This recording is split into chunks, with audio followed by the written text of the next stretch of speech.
Supreme কোর্টে পিছিয়ে গেল আরজি কর মামলার শুনানি। 27 সেপ্টেম্বর নয়, 30 সেপ্টেম্বর হবে শুনানি।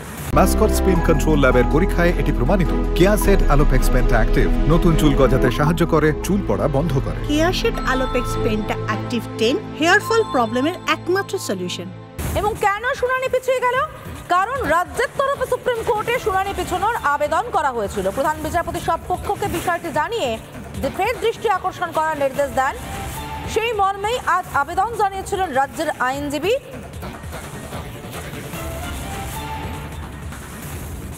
এবং সেই কারণেই শুনানির আবেদন পিছল।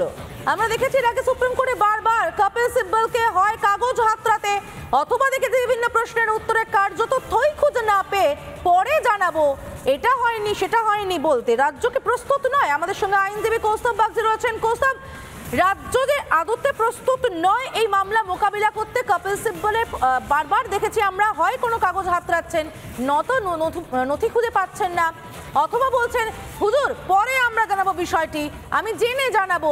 রাজ্য যে প্রস্তুত নয়, রাজ্যের যে গাফলতির জায়গাটা রয়েছে সেটা কি এই আবেদনে আরো একবার স্পষ্ট হচ্ছে কৌস্তব?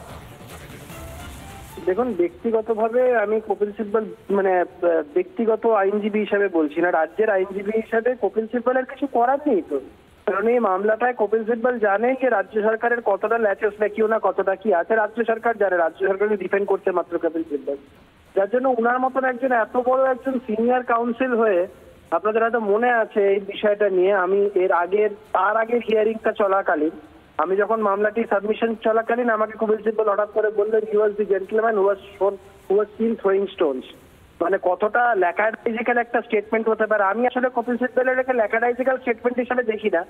মামলাটার অন্য একটা মাত্রা দেওয়ার জন্য বা মোড় ঘোরানোর জন্য বা বিতর্কটাকে অন্য লাইনে নিয়ে যাওয়ার জন্য এগুলো কপিল সিব্বল করছেন। এটা লয়ারদের বিভিন্ন ট্যাকটিক্স হয়, this are a part of the legal tactics of a lawyer.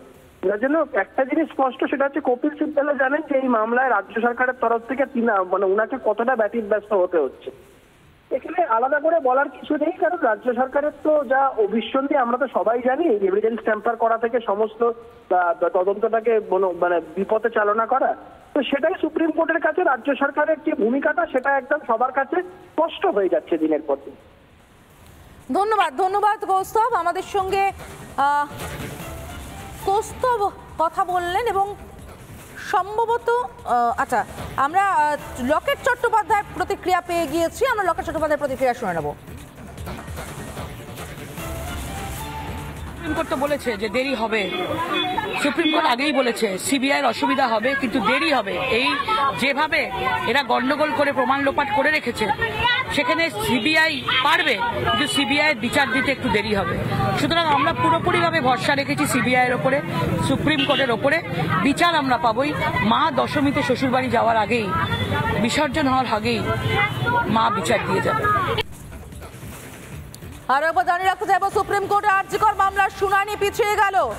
27 সেপ্টেম্বরের বদলে 30 সেপ্টেম্বর শুনানি হবে। রাজ্যের তরফে সুপ্রিম কোর্টে শুনানি পিছানোর আবেদন করা হয়েছে। আপনাদের জানিয়ে রাখতে চাইবো, আবারও সুপ্রিম কোর্টের শুনানি পিছলো রাজ্যের আবেদনে, সিবিআই এর আবেদনে নয়। রাজ্য আবেদন করেছে শুনানি পিছিয়ে দেওয়ার জন্য। যারা 10 দিনে বিচার করে ফাঁসি চায়, বিধানসভায় অপরাজিতা বিল পাশ করে, তারা শুনানি পিছিয়ে দেওয়ার আবেদন করছে। কেন করছে? কারণ রাজ্যের তরফে ফাঁকটা সুস্পষ্ট হয়েছে বারে বারে সুপ্রিম কোর্টে। কপিল সিব্বল কখনো কাগজ হাতড়েছেন, কখনো উত্তর হাতড়েছেন। এখনো যে রাজ্য প্রস্তুত নয় এই মামলা নিয়ে সেটা স্পষ্ট।